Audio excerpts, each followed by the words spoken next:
मैं हूँ आपको फैशन की क्रॉनिकल्स में। आपको इसके अंदर इंटरेस्ट कैसे हुआ? खूबसूरत तलवार देखी थी जिसका नाम था नारसिल।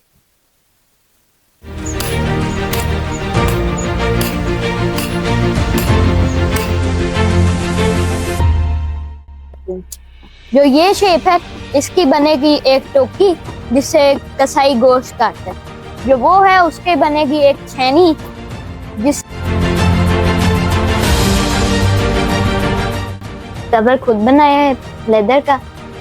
ये इसका इधर है बेल्ट लूप एंड इधर ये डल। मैं यही मैसेज दूंगी पेरेंट्स को कि वो ना डरें और बच्चों को इनकरेज करें, उनकी हौसला अफजाई करें जितना मुमकिन हो। उससे बच्चे जो हैंड हेल्ड डिवाइसेस हैं उनसे दूर रहेंगे। अस्सलाम वालेकुम, मैं हूँ आपको होस्ट फैशन की क्रॉनिकल्स में। आज हम मौजूद हैं एक यूनिक टैलेंट के साथ। स्किल एक इंसान की पर्सनालिटी को इन्हांस करती है। हर शख्स एक यूनिक स्किल के साथ पैदा होता है और वही स्किल उसकी पर्सनालिटी की पहचान बनती है। आज हम मिलवाने जा रहे हैं आपको सलाहुद्दीन से, जिन्होंने अपने शौक और हॉबी को अपने स्किल में बदल लिया है।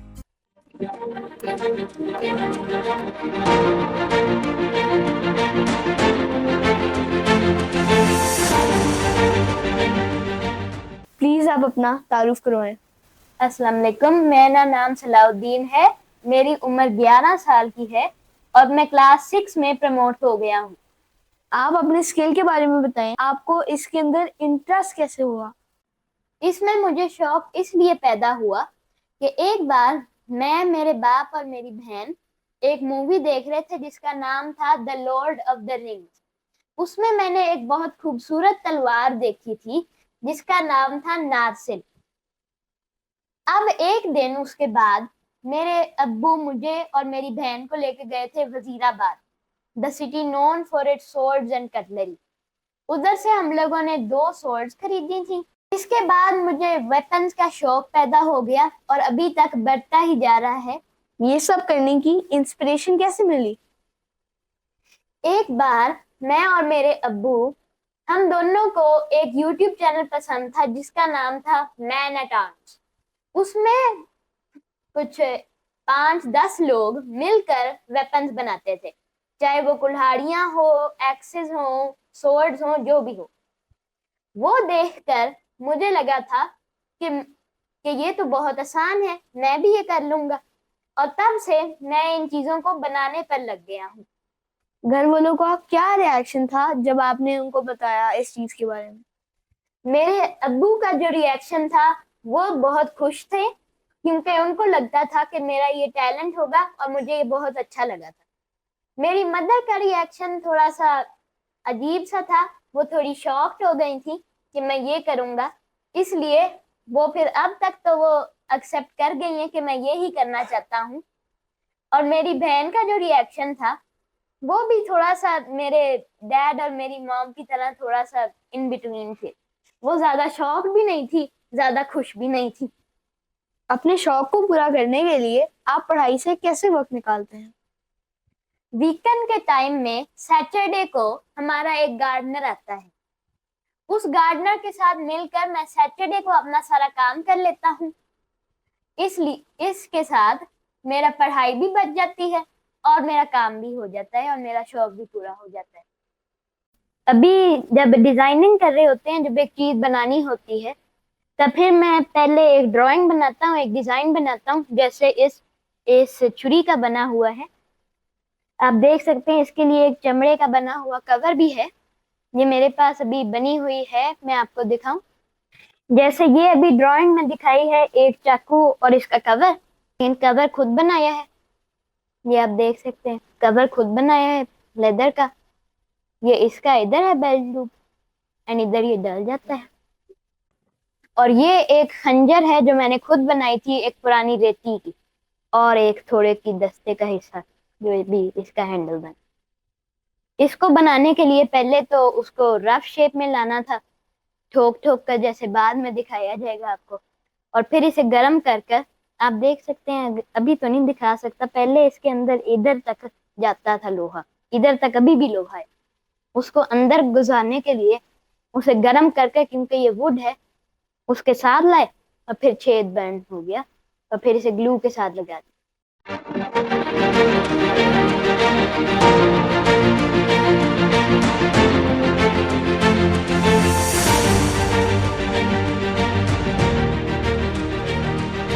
आज मैं इस लोहे की पतरी की एक छुरी बनाने लगा हूँ। अभी हम लोग इसे सन्नी से पकड़कर आग में रखते हैं। ये आग में, और जब ये गर्म हो जाएगी इसे इस थोड़े से कूटना होगा। अभी इन कोयलों को हवा देना जरूरी है, क्योंकि ये अभी पूरे जले नहीं। जब ये जल जाएंगे तो हवा देना थोड़ा कम कर देंगे और फिर लोहे को गर्म निकाल लेंगे जब गर्म होगा।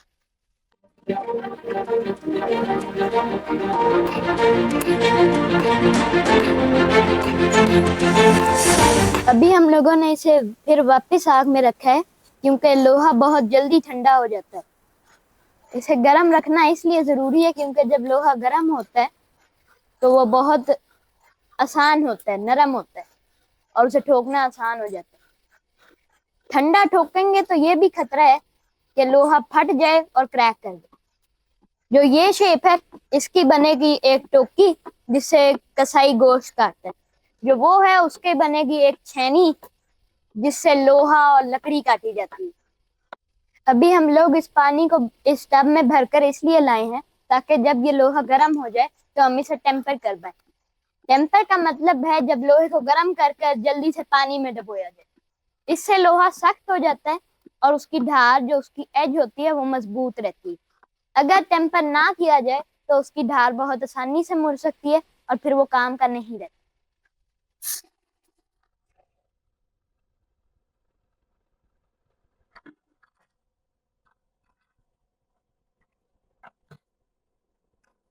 हम लोग इसको फ्लैट करने लगे हैं इस रेती के साथ।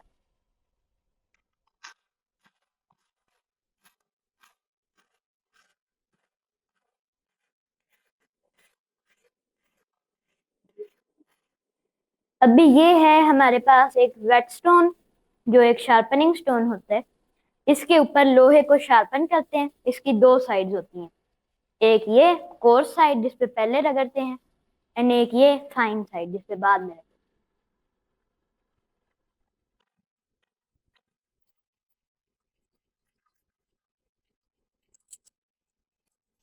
अभी हम लोगों ने इसे कोर्स साइड पर जितना रगड़ना था उतना रगड़ लिया है। अब हम इसे निकाल कर स्टोन को और लोहे को दोनों को जरा साफ करते हैं।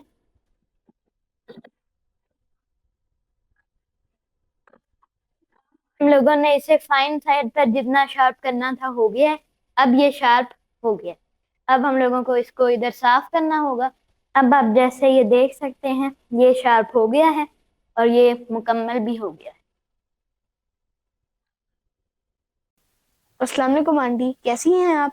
वालेकुम सलाम बेटा, मैं बिल्कुल ठीक हूँ। सलाहुद्दीन ने जब आपको अपने शौक के बारे में बताया तो आपका कैसे रिएक्शन था? मेरा रिएक्शन थोड़ा शॉकिंग था क्योंकि ये इसमें स्वर्ड्स और वो खंजर और तलवार और तीरों की बातें करता था हर वक्त और उन्हीं के साथ खेलता था। तो being mother I was little conscious कि वो अपने आप को कहीं इंजर ना कर ले, कोई उसको नुकसान ना हो जाए कोई ऐसा। तो इस वजह से मुझे लगता था कि वो भी बहुत यंग है इस तरह के शौक के लिए। तो मैं कहती थी कि आप बड़े होके कर लेना, बट उसके फादर ने बहरहाल उसको मेरे से ज्यादा सपोर्ट किया, लेकिन अब मैं भी उसे सपोर्ट करती हूँ। टूल्स, जो ये सारे टूल्स हैं, जब ये बनाता है तो आग भी यूज होती है। आपने इसको कैसे अलाउ किया? हाँ, ये बड़ा डेंजरस लगता है आग जलाना और उसमें काम करना, लेकिन फिर मैंने उसको अलाउ किया कि वो हमेशा सुपरविजन में काम करेगा किसी ना किसी की। अगर मैं घर पे नहीं हूँ तो उसके फादर होंगे, या अगर हम दोनों नहीं है तो फिर कोई ना कोई, जैसे उसने भी जिक्र भी किया था कि वो गार्डनर के साथ वो किसी ना किसी की सुपरविजन में वो काम करता है, किसी बड़े की सुपरविजन। बच्चों के शौक के हवाले से आप पेरेंट्स को क्या मैसेज देना चाहती हैं? मैं यही मैसेज दूंगी पेरेंट्स को कि वो ना डरें और बच्चों को इनकरेज करें, उनकी हौसला अफजाई करें जितना मुमकिन हो। उससे बच्चे जो हैंड हेल्ड डिवाइसेस हैं उनसे दूर रहेंगे। और ये बेटर है क्योंकि आजकल सारे बच्चे जो हैं वो इंडोर रहते हैं, तो थोड़ा आउटडोर एक्टिविटी एक तो रहेगी, दूसरा फिजिकल वर्कआउट भी हो जाएगा, फिजिकली फिट रहेंगे।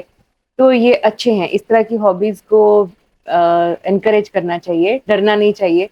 पेरेंट्स ज्यादा ओवरली कॉशियस होते हैं अपने बच्चों को लेके, तो मेरा ख्याल है कि उनको इनकरेज करना चाहिए अपने बच्चों को। मोर एक्साइटिंग वीडियोस के लिए देखते रहिए किड्स यू क्रॉनिकल्स और सब्सक्राइब करना ना भूलना।